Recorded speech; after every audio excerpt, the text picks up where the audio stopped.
అరే మామా, నేను ఒక కొత్త గ్యాజెట్ కనిపెట్టాను రా. ఏదో ఒకసారి ఊరా.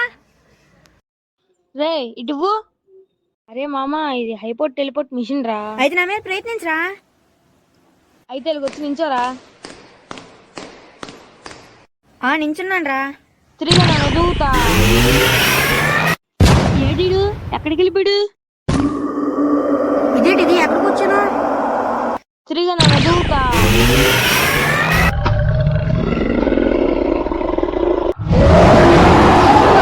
తిరిగి నన్ను దూతా. ఏంటి ఎండ, అబ్బా ఒంట్లు. తిరిగి నన్ను దూతా. నువ్వు అయిపోయావరా, ఏది దూతా. ఏంటి నూనె మీదకి వస్తున్నా రే.